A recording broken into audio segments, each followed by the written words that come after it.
How are you doing? You're looking lovely as always. Thank you. You are so kind, because what you guys don't know is I went to Disney yesterday to be the cool auntie, and I am so blistered out on my feet.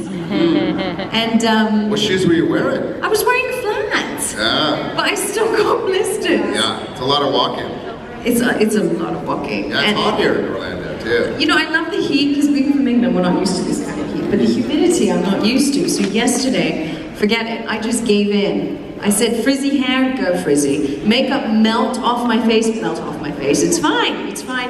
I just have to look at my nephew, and he's so happy, and I'm like, okay, it's worth it, it's worth it. It really is. I mean, it's funny because I think that's the amazing thing about Disney and all the parks around here. It's like the kids, you know? It's the joy of the kids, and it brings out the kids in all of us. And you always bring out the kid in me. I always smile from my heart when I see the KD. All right, everyone, so enjoy your time with the lovely Karen David. Let's hear it for Karen. I'm in an extra happy mood, and I don't know if it's because we're in the happiest place in the world. But now, have you guys, how many are you local, like from Orlando? Oh, look! You guys are so lucky. It's like being on a permanent high the whole time. Not that I know what that is like, okay? Just saying, my mom hears this, just want to make sure my mom knows. I'm a good girl. No, but it's like being on the permanent high of happiness. It is so infectious. And for someone like me, who my husband says is annoyingly happy all the time, this is like his worst nightmare. Because I'm like extra happy. Yesterday, so those of you guys, the rest of you are all from all over Canada. So where's that? Oh wow! Oh wow! So we've got an international group too, which I love. That's what I love about this show. It unifies everyone from every corner of the world. I love it.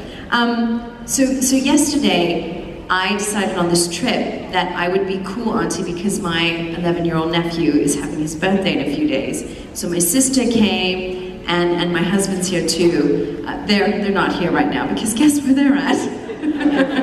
They're coming tomorrow. So we had an amazing day at Disney, and I just want to share something with you, because if you guys don't know of this person, of this wonderful, wonderful human being that we came across last night, you will now. So we took a shuttle bus, because the shuttle brought us straight back to our hotel, and we weren't prepared at all for our coach driver that came. Because as soon as the doors opened, literally, I kid you not, he used the watch your step sign, flashing, he used it as like a flashing disco light. And he timed his entrance when you open the door and you're lining up in a queue to get up on the bus. And literally, all of a sudden, bam, the door's open and he comes out and he starts going down the stairs in this dance number. I'm coming out, so you better get this party started, like that. And we were like, what is happening here? Out of 352 drivers, we got the loveliest driver. And it just reminded me about something. It hurts me when I see, you know, we all come across some people who are not happy with what they're doing in their life. They're not happy with their life. They have challenges that we don't know. And that aside, you come across people too that might be afraid to follow their dreams, or, you know, are not fulfilled, right? And so my sympathy and compassion goes to them. But saying that, when you meet someone like this man who just resonates genuine happiness, someone who's in love with his life, grateful, who's talking about his wife, who's talking about becoming a grandpa for the first time, it was just so infectious and so wonderful. It's something I'm going to remember for the rest of my life, because he made us smile so much.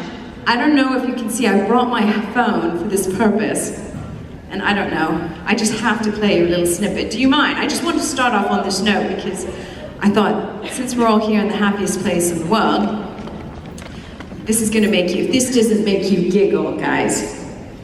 And I thought it was so serendipitous, because I thought it was just the one song. Oh no, he did more songs. And everyone else lining up for the other coaches, they were all looking, saying, Why can't our driver do that?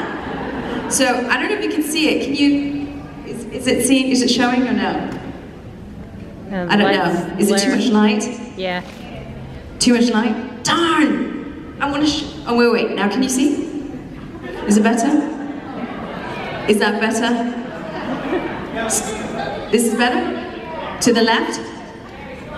Is this good?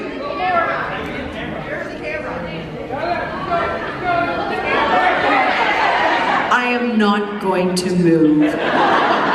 Hold on. Ooh. Sorry guys. God, thank God I don't have any funny pictures.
But if you don't know him, hashtag, he's on Instagram and apparently he's on YouTube. Everyone's posted videos of him. He's just this wonderful man that just, a human being that just makes everyone smile. He's hashtag Rick the bus driver.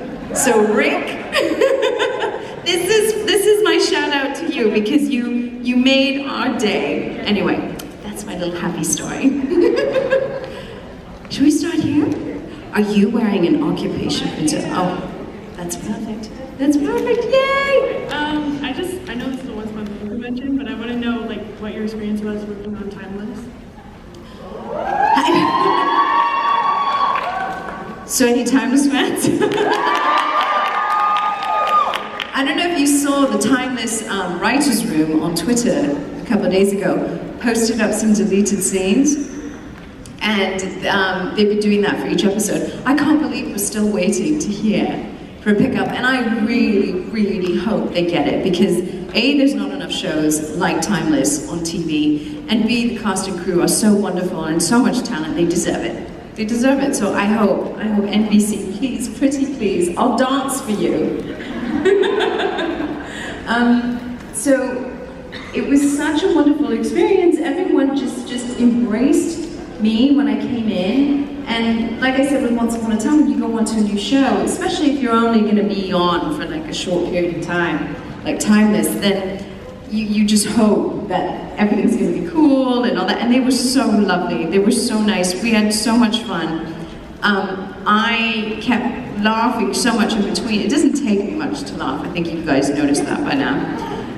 Abigail Spencer and Claudia Dumit, they had this duo act, this whole Cagney and Lacey thing. But in between takes, they would be doing like a sort of a puppet show where they're like, you know, as if they're marionettes, and they would be singing Cagney and Lacey, like they'd be like, it's Cagney and Lacey, and blah, blah, blah, and they'd be like doing all this stuff, and I'd be giggling all the time like a little kid.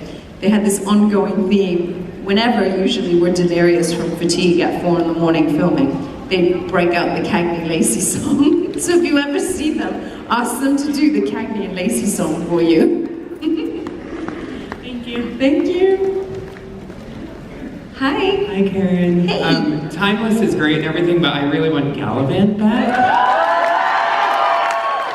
I'm actually like really fangirling right now because my husband and I, when we got married, leading up to our wedding, we would listen to The Happiest Day of My Life every single day. And we'd actually dance around the kitchen and everything, which is totally embarrassing, but that's okay.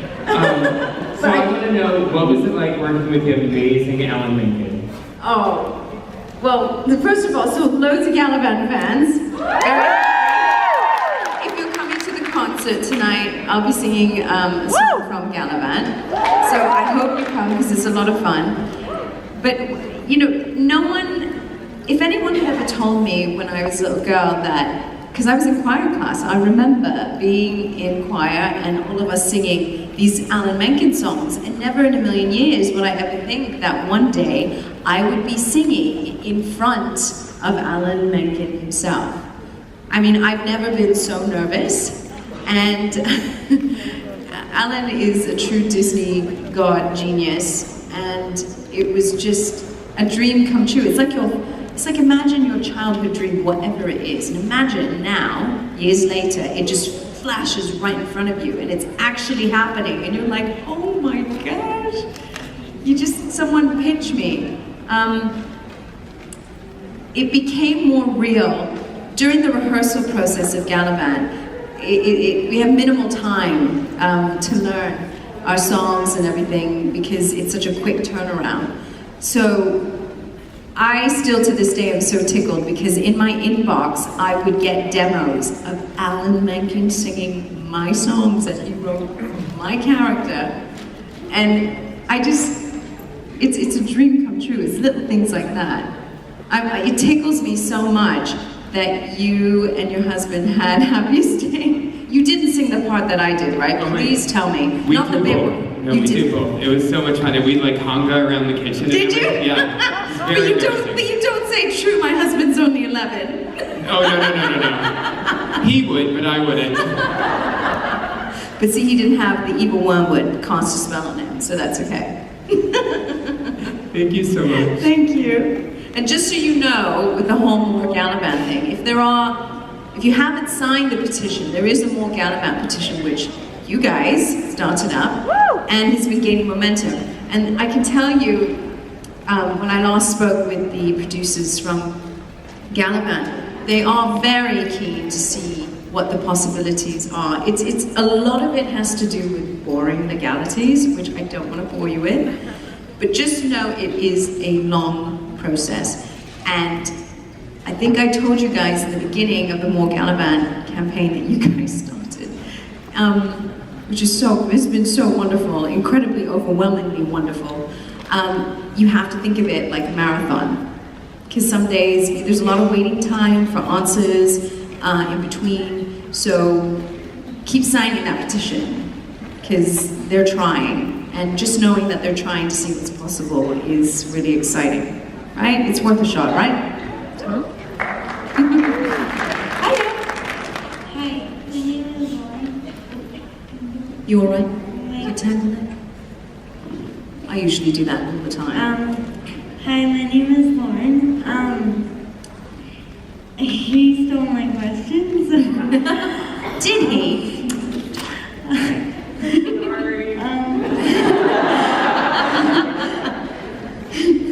So I'm gonna ask, what is another character from Once Upon a Time that you didn't work with that you wanted to work with? I didn't get the opportunity enough to work, well, I didn't actually. Actually, now that I think about it, I didn't get the chance to work with Bobby, with Mr. Gold. And I would have loved to have done some scenes with him. That would have been so much fun. Even if it meant that he turned Jasmine dark, I think that'd be hilarious. That'd be really fun. Dark Jasmine. Yeah, that'd be so much fun. I would have loved to have had some scenes with him.